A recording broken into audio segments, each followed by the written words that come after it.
सोलापूर महानगरपालिका निवडणूक 2026च्या पार्श्वभूमीवर प्रभाग क्रमांक 26 मधील भाजपचे अधिकृत उमेदवार सौ संगीता शंकर जाधव, दीपक विजय जमादार आणि जयकुमार ब्रह्मदेव माने यांनी उद्धवनगर, रोहिणीनगर, गोकुळनगर, देवदत्तनगर, अमरनगर, सहस्त्रार्जुननगर व सुभाषनगर भागात प्रचार दौरा केला। या दौऱ्याला नागरिकांचा उत्स्फूर्त प्रतिसाद लाभला। प्रचारादरम्यान उमेदवारांनी रस्ते, पाणी पुरवठा, स्वच्छता, ड्रेनेज, आरोग्य सुविधा तसेच महिला व युवकांसाठी राबवलेल्या योजनांची माहिती दिली। नागरिकांनीही कामाचे कौतुक करत अंतर्गत रस्ते, पाणी, कचरा व्यवस्थापन व स्ट्रीट लाईट्स बाबत अपेक्षा व्यक्त केल्या।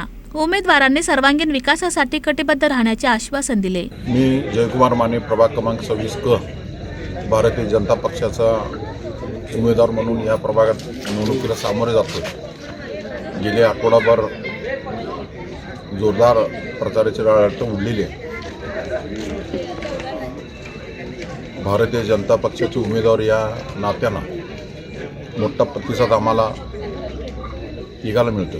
एक आमच्या ताई आहेत संगीताताई जाधव, माझे बंधू आहेत दीपक जमादार, असा अनुक्रमणे अ ब क असे उमेदवार आहोत। आणि उद्याच्या गुरुवारी 15 तारखेला आमचं मतदान होतंय। अत्यंत मोठा प्रतिसाद आम्हाला या मतदारसंघात सातत्याने मिळतोय। मोठ्या प्रमाणात वाढत चाललं। नमस्कार, दीपक विजय जमादार, प्रभाग क्रमांक 26 ब इथून आम्ही निवडणूक लढवत आहे। महानगरपालिकेच्या निवडणुकीसाठी आम्ही तिघही एकत्र सामोरं जातो आहे आणि येणाऱ्या महानगरपालिकेच्या 15 तारखेला भरघोस मताने आमचा चांगला एक मताधिक्याने विजय होईल। त्यात काय नक्की नाही। लोकांचा जो आम्हाला सहकार्य मिळतं आहे, लोकांचा जो रिस्पॉन्स भेटत आहे, त्याच्यावरून नक्कीच आमची चांगली वाटचाल होईल। यशाच्या पद्धतीने वाटचाल चालू आहे हे लक्षात ठेवा।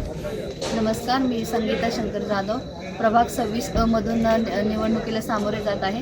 येणाऱ्या 15 तारखेला सर्वांनी भारतीय जनता पार्टीला भरघोस मताने विजयी करावा अशी मी सर्वांना विनंती करते।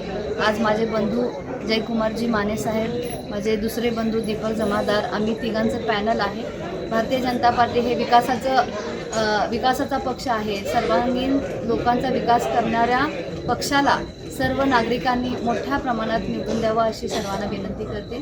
यावेळी कमळ चिन्हावर मतदान करून सौ संगीता जाधव, दीपक जमादार व जयकुमार माने यांना मोठ्या मताधिक्याने विजयी करण्याचे आवाहन करण्यात आले।